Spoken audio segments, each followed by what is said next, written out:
Hello and Assalamu alaikum. Today we will study the renal tumors and the renal cyst. So almost half the class is absent until now. However, since it is time of the lecture, so we will begin the lecture. It doesn't matter. Your colleagues can wake up, take their cup of tea and join.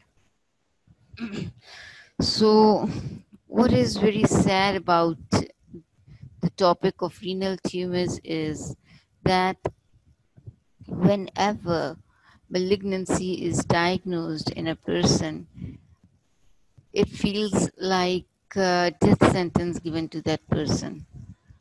A very tedious process of chemotherapies, radiotherapies, surgeries, etc. begins. Some people come out of their disease, several don't, and in the process, a huge amount of finances or money is used. Renal tumors that are not malignant are still a better news than the renal malignant tumors, which is quite sad. So we will cover the malignancies of kidney today, inshallah. And our second topic will be renal cyst, which are quite common, in particular simple cyst of the kidney when nobody knows that cyst exists in the kidney, and it is because of any other reason why a radiograph or an ultrasound is done and a cyst is discovered. Simple cyst, uh, if there is a cyst in the kidney, all what it does is decreases the functional area of the kidney. If there are too many cysts, that will cause definitely renal failure and other problems. So the renal tumors, first we will study the classification for the renal tumors, and when you read on your own, please study the classification very well. For in vivas and even in your test, you write benign for a malignant lesion and a malignant lesion for benign lesion, and it gives extremely bad impression when you call benign a malignant disease and vice versa. So benign are only 3 tumors. The classification of benign tumors in your book has got only 3 tumors, and that is lucky for you to have a compact book, although the compact book is not very compact, but still at least some things are less in your book.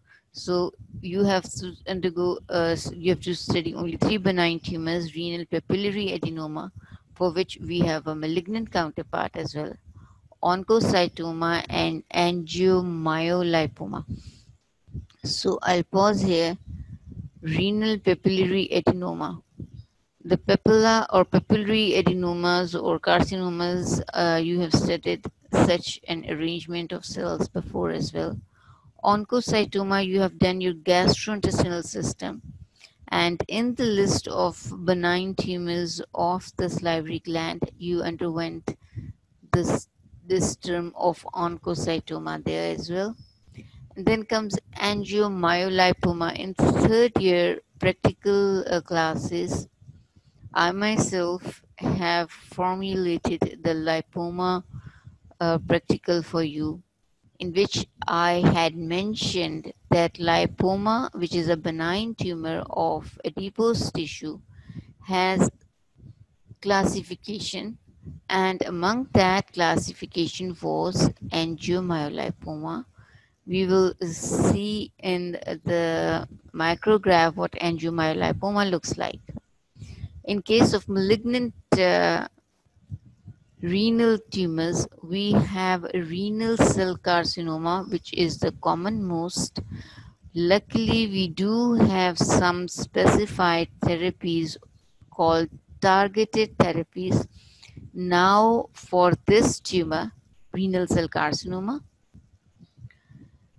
and we have chromophobe tumors, we have papillary tumors, and we have collecting duct tumors, right? There are 4 kind of tumors in kidney: clear cell, chromophobe, papillary, and collecting duct. We are going to read each of them individually. We have tumors in children. So,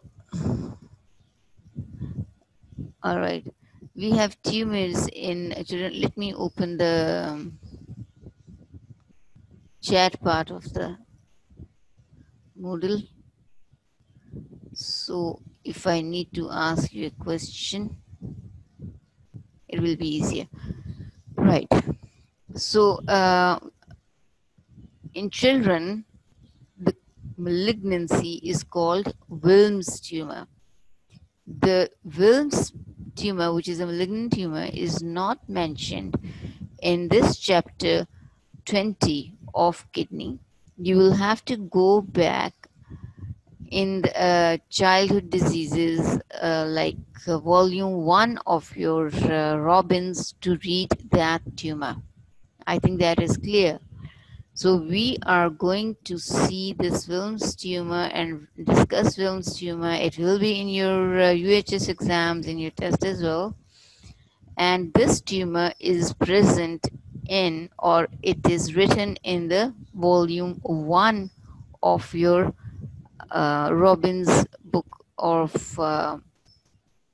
surgical diagnosis. And then comes urothelial tumor. Urothelium is the lining of the bladder and the ureters and the collecting ducts.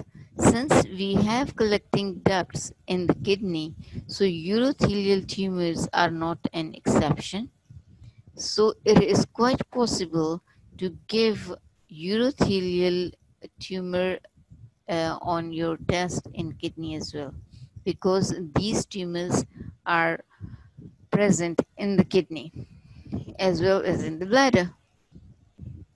This is angiomyolipoma. There are a lot of benign adipocytes, and among these benign adipocytes, you can see a huge number of blood vessels, right?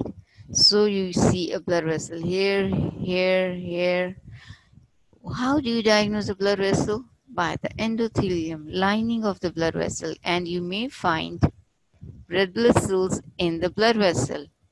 If you don't see blood cells in the blood vessel and it is a single lining endothelium vessel and there is no blood in there, so it could be a lymphatic vessel. Yes.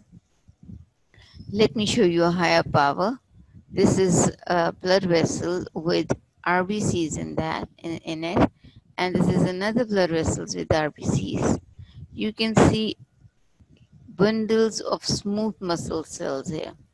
These are bundles of smooth muscle cells. So please concentrate on the micrograph, and it is very easy to find bundles of smooth muscle cells.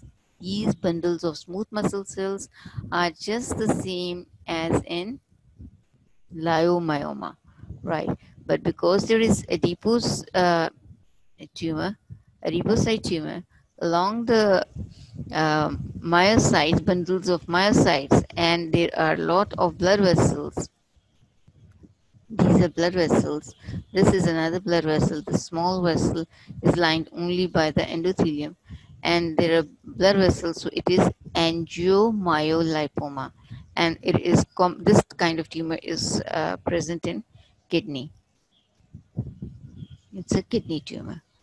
So only angiolipoma is present in. Usually we see it in the back of the shoulder. It's a painful tumor. The only lipoma that is painful is angiolipoma, and it is present on the back of the shoulder. Renal papillary adenoma, that has got a malignant counterpart as well. whether it is renal papillary adenoma or carcinoma, they're all branching structures, right? A papilloma is a branching structures that has numerous complex fronds. It has got tubular glands, cords, and sheets of cells. Cells are cuboidal to polygonal in shape and have regular, small, central nuclei.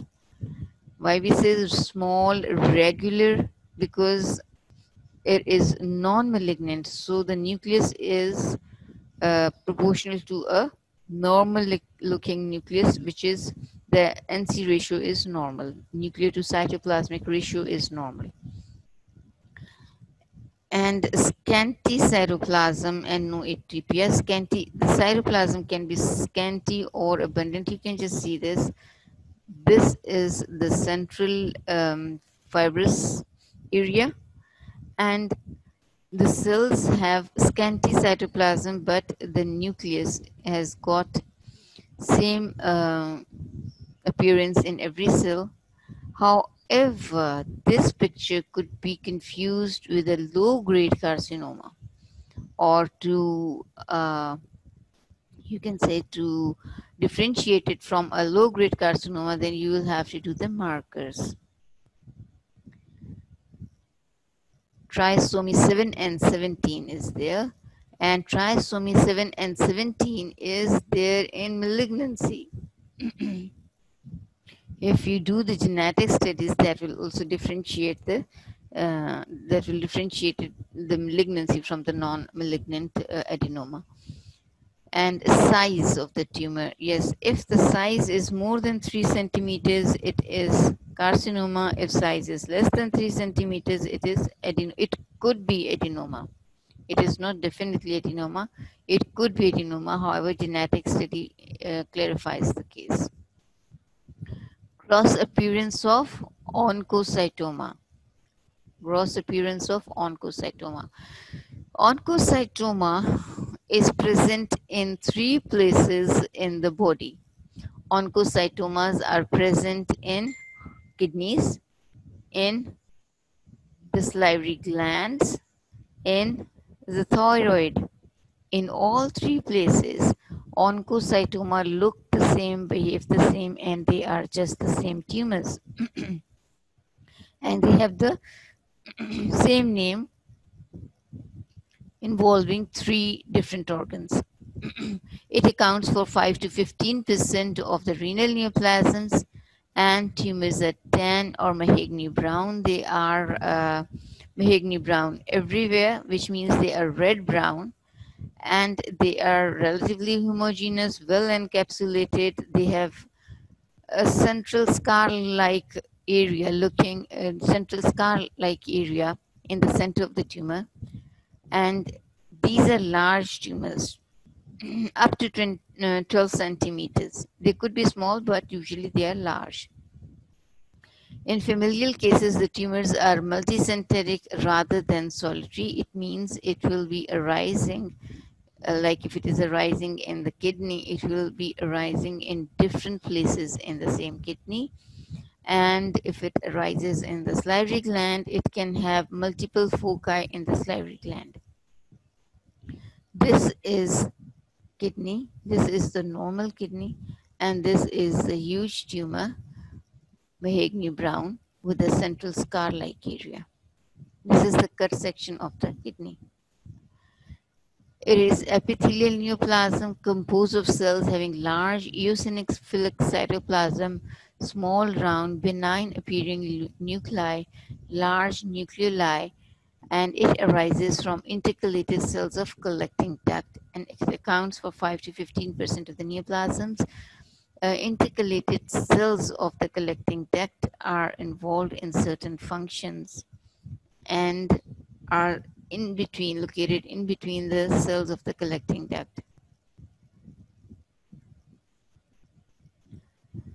So if you see these cells, we talked about small, round, benign appearing nuclei. That is right, small,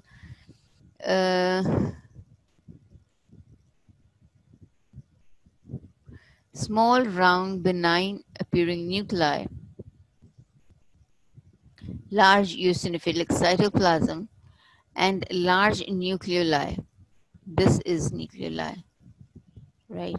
You can appreciate nucleoli very well, and it has got eosinophilic cytoplasm. If you focus yourself in the on the cell morphology, you will see granular sort of cytoplasm. This granular cytoplasm has a special reason to be there, and that special reason is having numerous mitochondria, and those mitochondria is seen on the ultrastructure, that is on electron micrograph. This is a mitochondria. This is another one and another one. This is mitochondria, and these are all mitochondria. So those mitochondria are responsible for giving it a granular appearance. Look at the number of mitochondria. It looks like the whole sea of mitochondria inside the cytoplasm. Now we come to the renal cell carcinoma.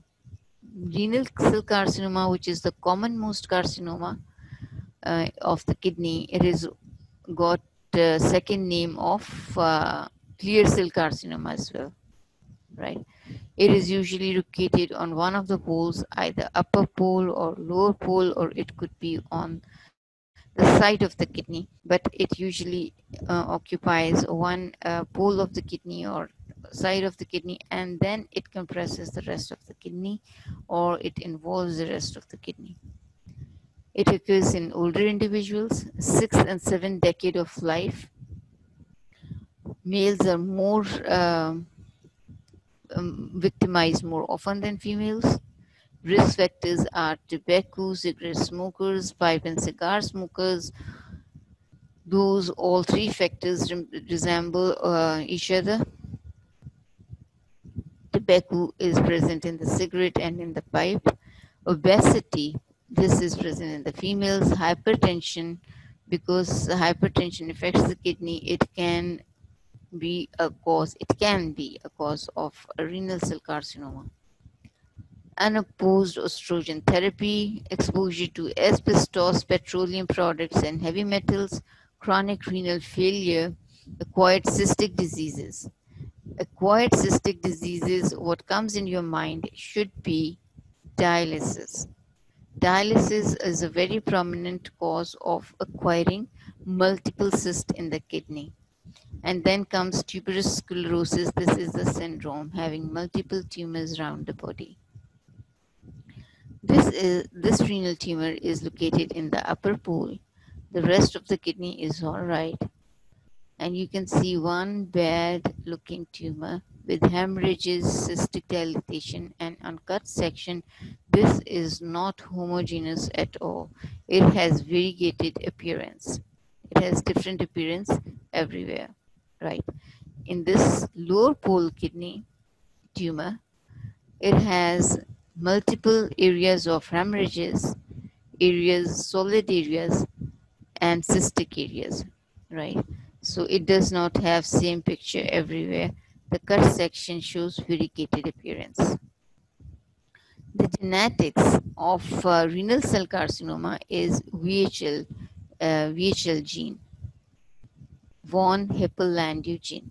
Von Hippel-Lindau gene is very much specific for the renal cell carcinoma tumor. Trisomy 3 is, the chromosome 3 is always involved. 3 is to 6, 3 is to 8, 3 is to 11. Whereas in papillary carcinoma, trisomy 7, 17, 16, and loss of Y chromosome is there. Clear cell carcinoma has clear cells, granular cytoplasm, and they don't have papilla, right? They are non-papillary. Clear cells are there, granular cytoplasm may be present. They're sporadic or familial and are associated with von Hippel-Lindau syndrome. Look at the cells. You see all cells having clear cytoplasm.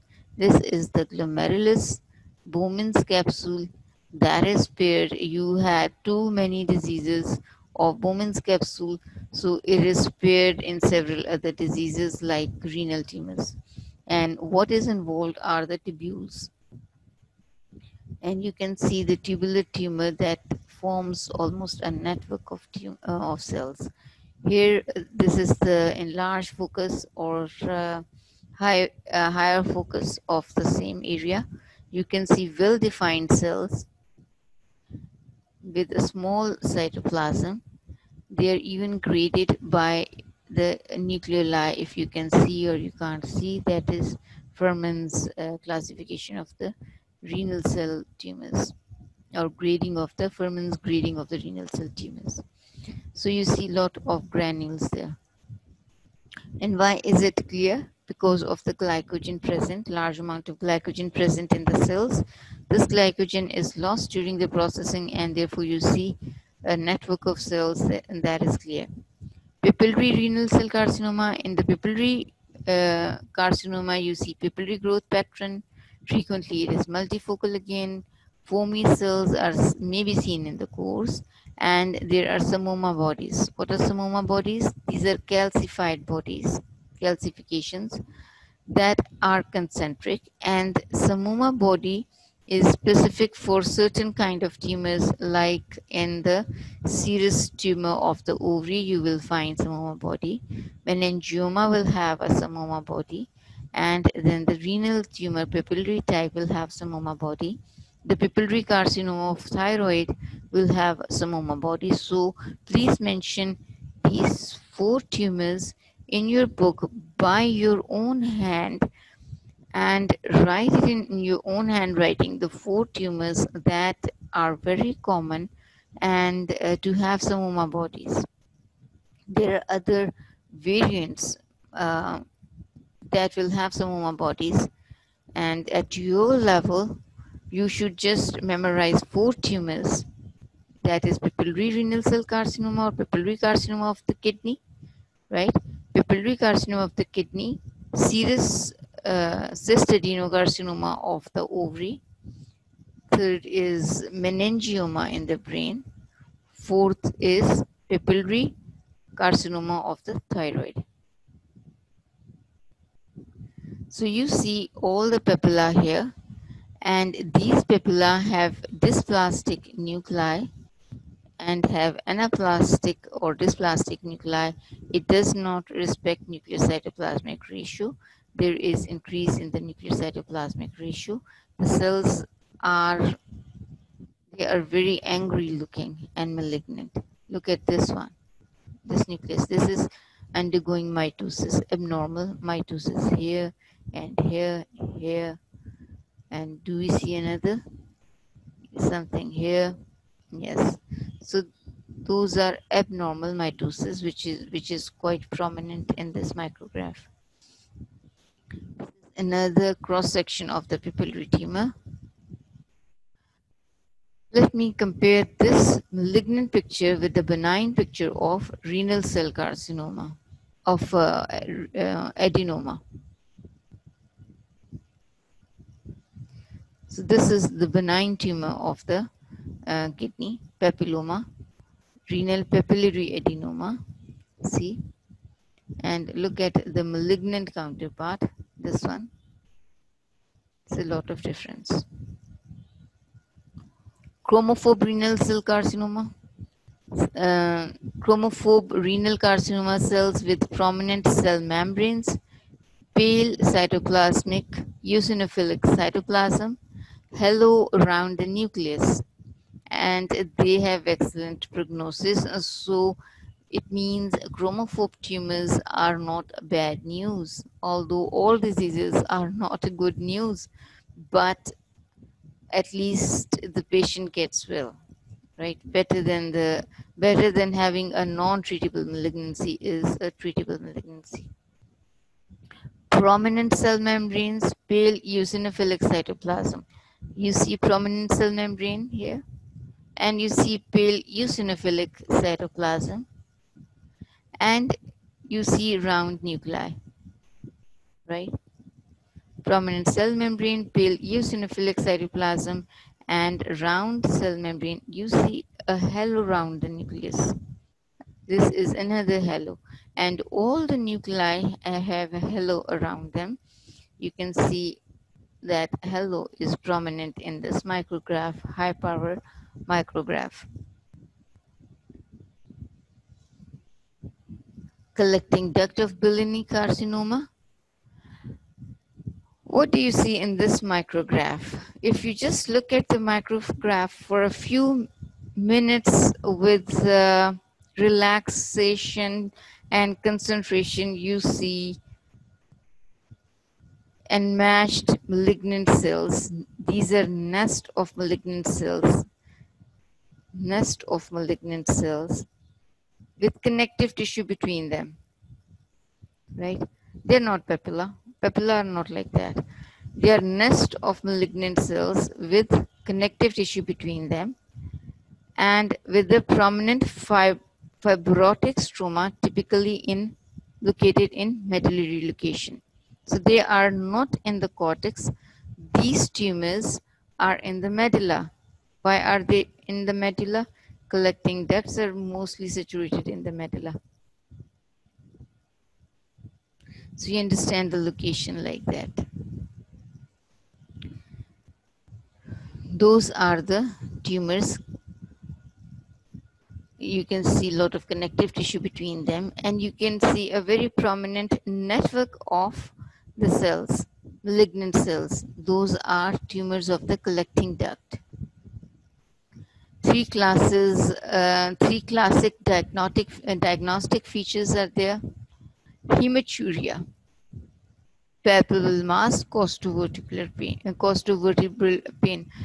Hematuria is present in a nephrotic syndrome as well, but there is no palpable mass in nephrotic syndrome. And beside, there are 5 or 7 other features as well.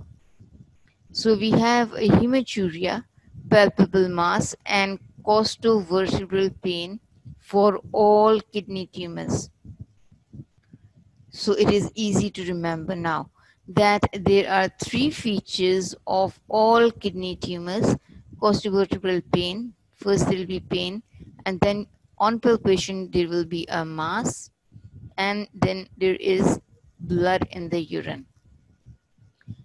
They have tendency to metastatize, giving rise to any local signs of symptoms, which means they metastatize before they tell you that they are present, right? Before giving any indication of their presence, they will have spread in the body. How will they spread? Every tumor has its own specific liking of blood vessels or lymphatics, or it may grow locally. This one has got a strange sort of a spread. It spreads through renal vein invasion in a snake-like fashion. It enters the renal vein and it goes with the renal vein where it takes it down in the renal vein. Then it can go into the inferior vena cava because it is going through the renal vein. Then it enters inferior vena cava. Involvement and extension into the perinephric fat is not quite uncommon. And if it goes far away from its location of kidney, it will be lungs and bones, then involve the regional lymph nodes, it will involve the liver, adrenals, and brain. Although adrenals sit at the top of the kidney like a cap, but they are 5th on the list to get involved. Did you notice that? They are 5th on the list to get involved. Then comes the brain. So the patient will not be confused and will not show any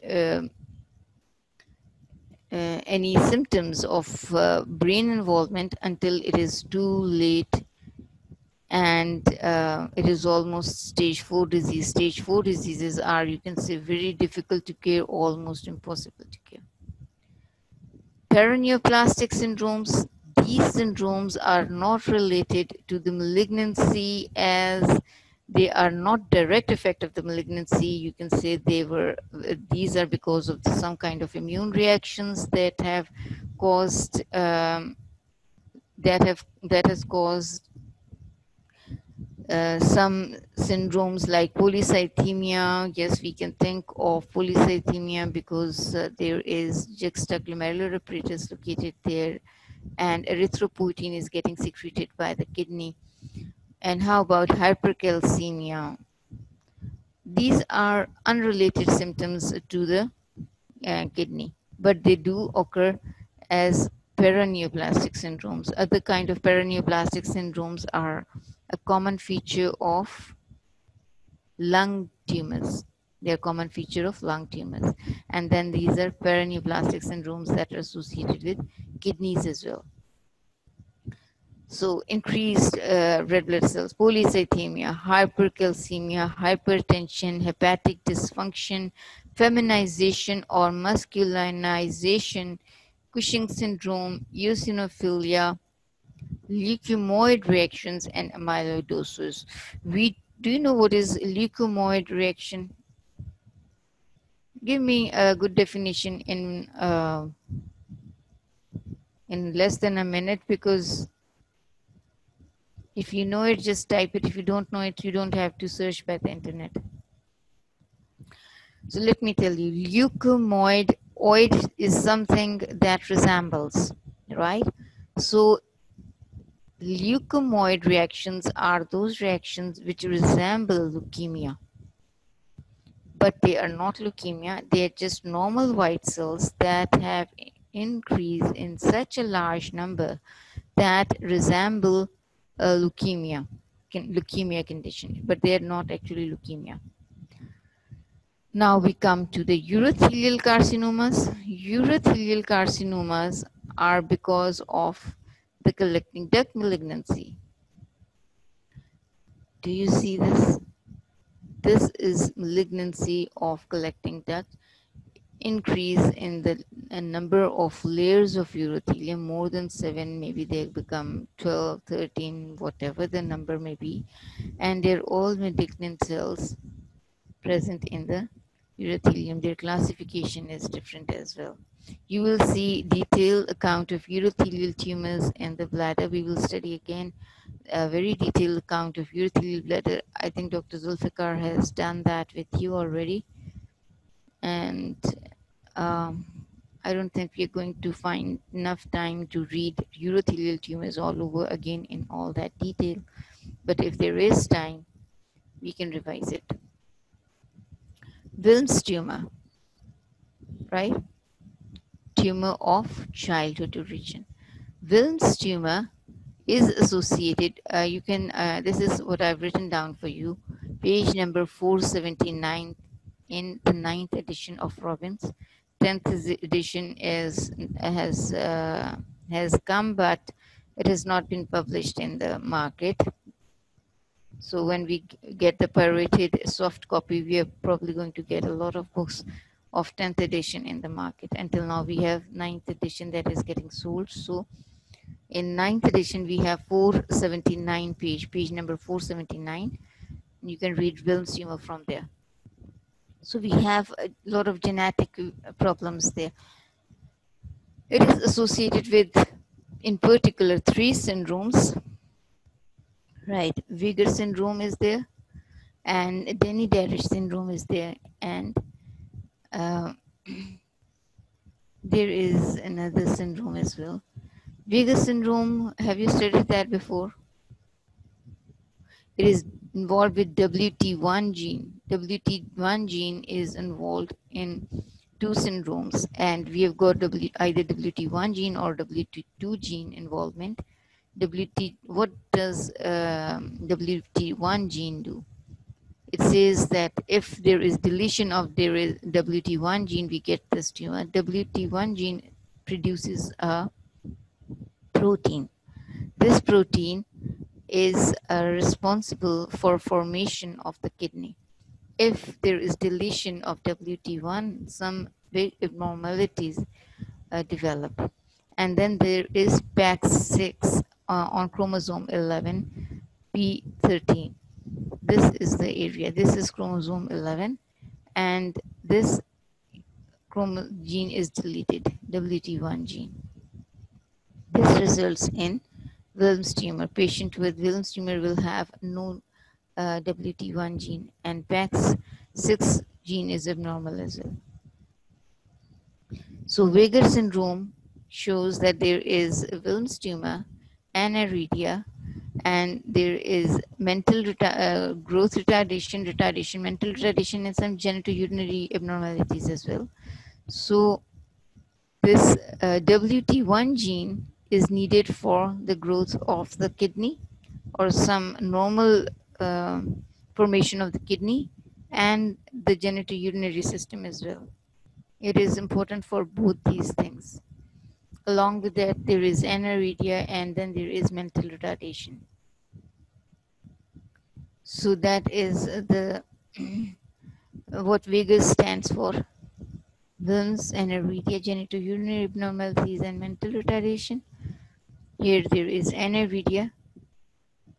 You can see the abnormal dark eye. There is mental retardation, right? And the third thing is genitourinary pathology. Denny-Dresch syndrome. And that is also associated with the germline WT1. A mutation of germline WT1 will give rise to Wilms tumor, dominant negative missense.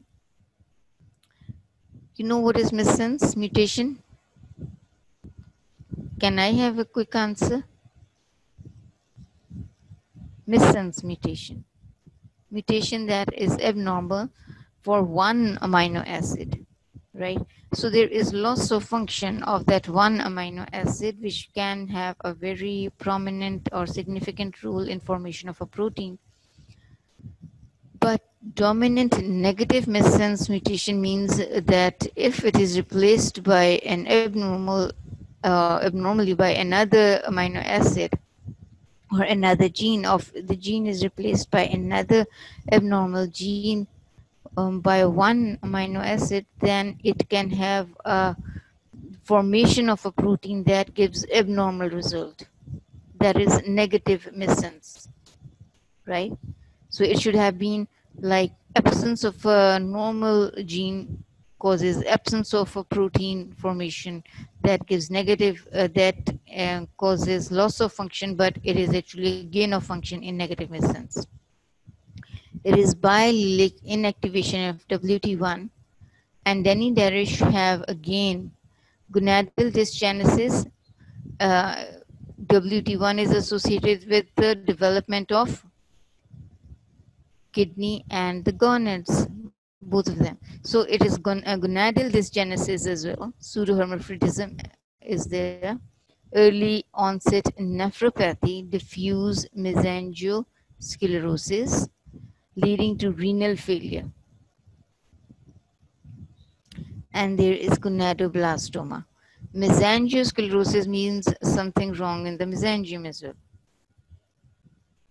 So this is a patient of Denny-Darrish. Third syndrome is Beckwith-Wiedemann syndrome. Third syndrome is Beckwith-Wiedemann syndrome. I think you have studied this Beckwith-Wiedemann syndrome before. It has organomegaly. Organs are large in the body. There is a large tongue that will protrude out of the mouth. Hemihypertrophy means half the body has undergone is larger than the other. Half of the body is larger than the other, larger upper limb, larger lower limb. And then there is omphalocele, which will cause increased abdominal organs, will cause hernias. Adrenal cytomegaly, hepatoblastoma, well, another tumor. Adrenocortical tumors, another tumor. Rhabdomyosarcoma, another tumor. Rhabdomyosarcoma, did you study this tumor before? And then comes pancreatic tumors. Did you study rhabdomyosarcoma? Malignant tumor of skeletal muscles. What is that malignant tumor of skeletal muscles? Do you remember? Small, round, blue cell tumor. Yes, it was. We studied it in bones and joints. This is small round blue cell tumor. Beckman, Beckwith-Wiedemann syndrome. Uh, this nephroblastoma is also round blue cell tumor. This is what is macroglossia. This is Jacob's tongue, large tongue, and such large tongue will have feeding and breathing problems. This is omphalocele causing hernias, large tongue, and omphalocele. There is hemihypertrophy as well. Half of the side of this baby is larger than the other half. You can see the same feature very prominent as one leg is larger than the other. There's nothing wrong other than hemihypertrophy.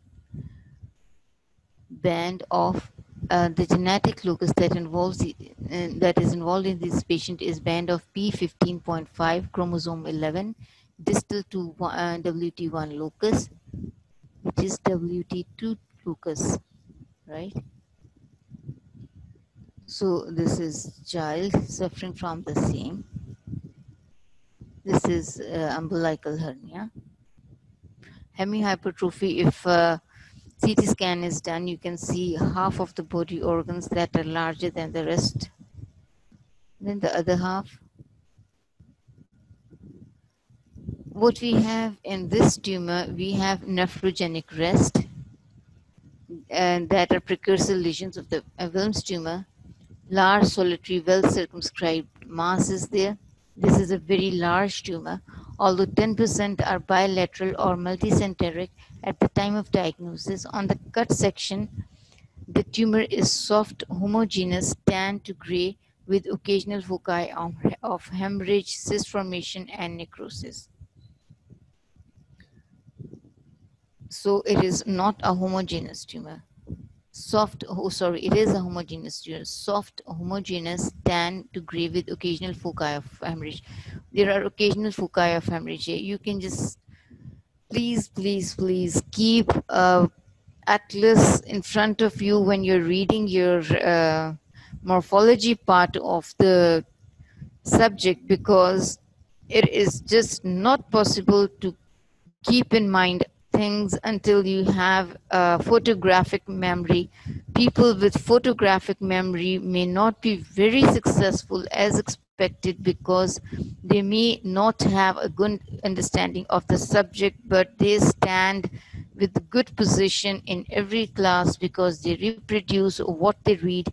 And though it is not necessary if they understand or they don't understand, for the rest of us, me and you together, we have to understand things to memorize, right? If you understand things, it will be easy to memorize. Look at the tumor.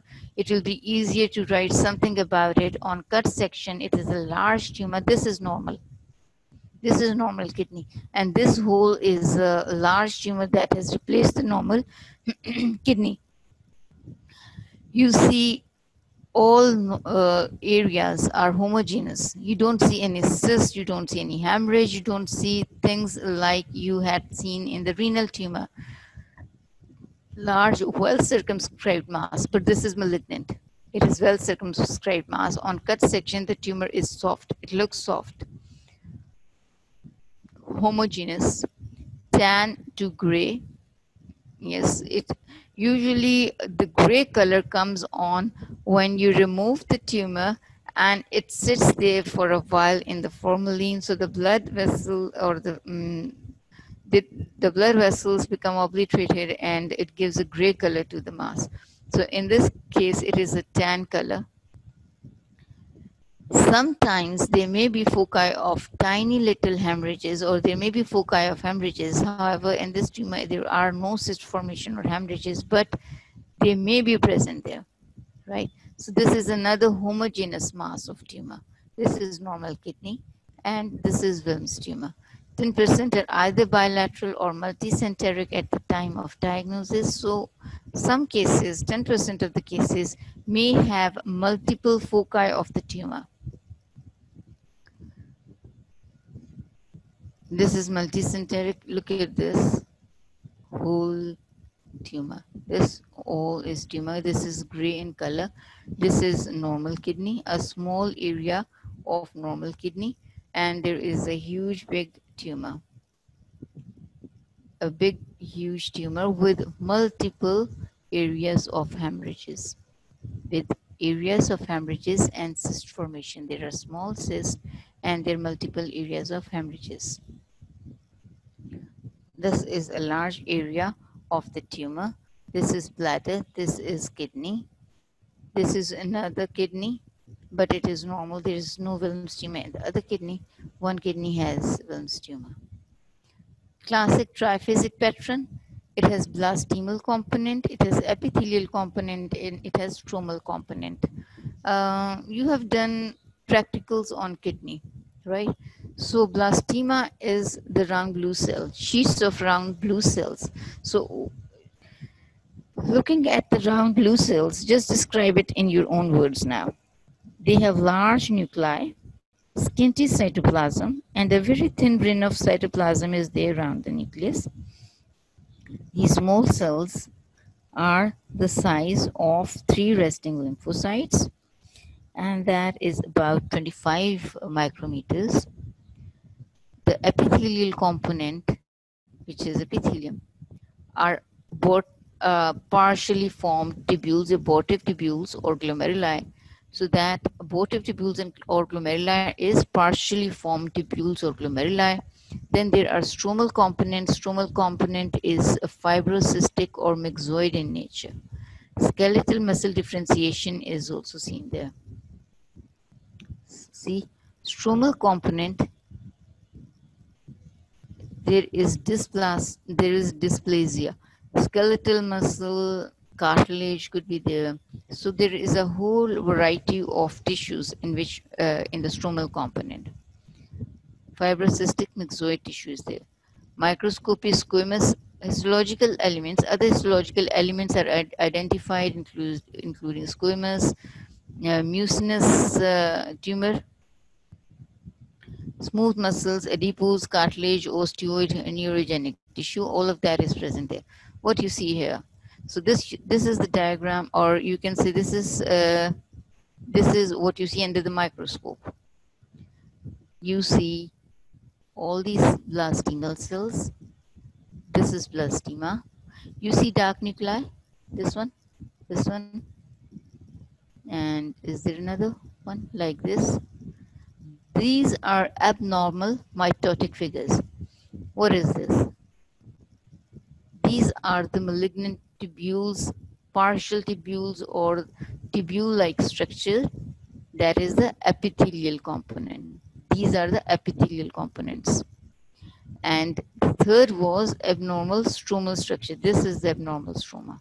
This abnormal stroma can have cartilage as well, can have bone or cartilage or whatever. So many things, fibrous or myxoid tissue. In this case, we have fibrous tissue, but it can have many other things as well. This is fibrous tissue, but we can have other things like muscular tissue or things like that. Here again, these are the abortive granules. This is the blastema, right? And in this blastema, we see abortive tubules as well. This is normal. So it has again connective tissue stroma, right? So it has spindle cell stroma or just fibrous tissue stroma. 5% of the tumors reveal anaplasia, presence of cells with large hyperchromatic pleomorphic nuclei and abnormal mitosis. Presence of anaplasia correlates with underlying p53 mutations and emergence of resistance to chemotherapy. There is diffuse anaplasia, especially those with extrarenal spread and have least favorable outcome. You see this anaplasia?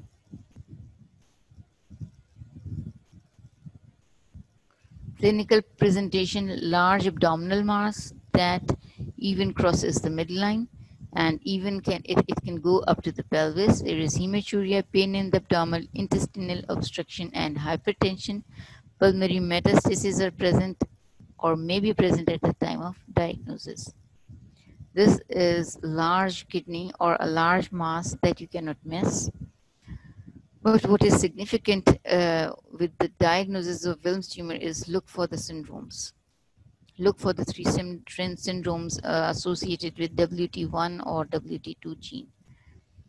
Primary tumor, smooth, rounded, lobulated masses in the loin, and attached kidney may be felt, yes, because kidney is shrunken and small, it may not be felt, does not move with respiration. Other features are hypertension, varicocele, tumor thrombi are there, associated genitourinary abnormalities are there, associated with stigma of congenital abnormalities are there. Please ask any question if you have regarding the renal tumors. We will begin with the cyst of the kidney. So if you have any question regarding kidney tumors, please do ask. There is a boy called Wasim. I see him joining the class quite early, and there are other very good students who are waiting for their classes and they join the room early. And I'm very pleased with all those 8 or 9 students that join at least 10 to 15 minutes earlier. Thank you for joining us early, and I'm grateful to you. I hope you understand things, but if you read them along with at the time when the subject is taught, it is easier to understand what part of the things are not understood. You could ask at the time when things are being taught, because later on you have difficulties of not getting understood, and then you keep asking other colleagues or you find other means of knowing, and then you make sometimes at times you make very big blunders that surprises all of us, all of the teaching staff, that what went wrong in their minds. So I don't want such surprises, so please try to read it with me. At least if there is a problem, I could solve it at the time when the problem arises. So if you understand, like if there are cysts in the kidney, it could be congenital, and mostly they are congenital. It could be acquired as well. Acquired is in the case of dialysis. Yes. So if they're congenital, what happens is that they cause loss of the functional mass of the kidney. Depending on the location of the cyst, they cause loss of the functional mass. And then we have to diagnose what kind of cyst were present, what kind of cysts are present in the kidney, because they are classified according to their genetics, and their classification also shows us that they are not alone pathology. They're not the pathology alone in the body. They are accompanied by some other pathologies elsewhere in the body. Those could be very dangerous, like they could be associated with aneurysms. So we have to take care. All right, this is a diagram of the cyst. Cyst is an encapsulated empty space. It is a balloon-like space lined with the epithelium that is filled up with the fluid. Wherever there is cyst in the body, it is filled up with the fluid. Nature of fluid is different. Like it could be serous fluid, it could be mucinous or hemorrhagic, or anything in combination with all this. First comes the classification: multicystic renal dysplasia, polycystic kidney disease, that could be autosomal dominant or recessive. Polycystic kidney disease, PKD, is really very important in the UHS exams, in the class tests, etc. So at least you should never ever think of leaving behind or ignoring this disease, polycystic kidney disease.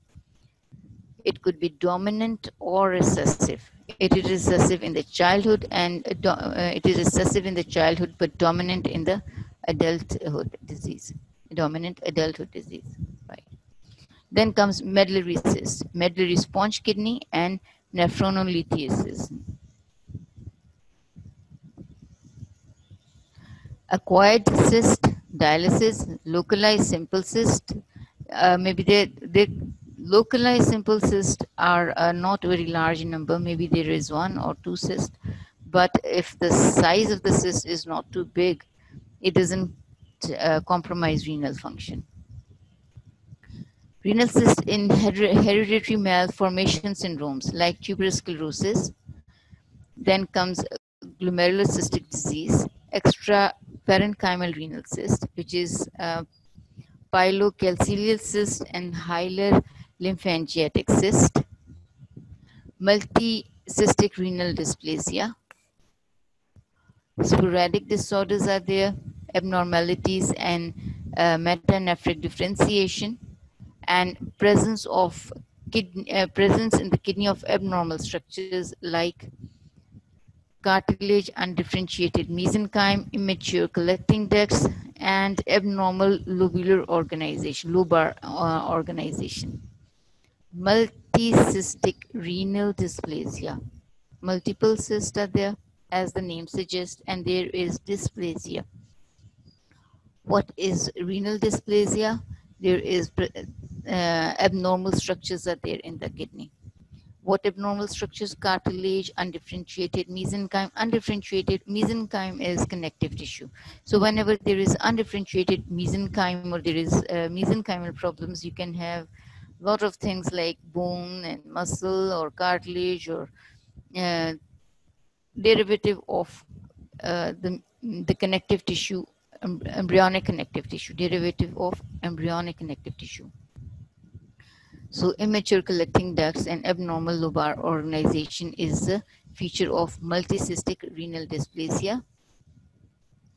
This is kidney.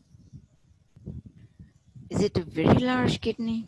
No, but it has bubble-like cysts on the surface that are not equal in size. And when seen in the micrograph, you see large cysts and there are some other tissues, right? If you see it under the high power, you will realize that it has cartilage-like structure. It has cartilage-like structure. There are abnormal tubules as well and some abnormal connective tissue. This is good enough to diagnose as renal dysplasia, and when it has cyst, you call it as multicystic renal dysplasia. So renal dysplasia that looks like that, and in the micrograph you find other tissues along with the cyst. It is called as multicystic renal dysplasia. Uretropelvic obstruction is there. Ureteral agenesis or atresia may be there. There are other abnormalities of lower urinary tract, unilateral or bilateral. It can be bilateral. And almost always cystic structures are there. Largest longitudinal diameter 14 centimeters, whereas normal is only 6 centimeters. Presence of islands of undifferentiated mesenchyme. Immature collecting ducts are there. I think that is enough for today, right?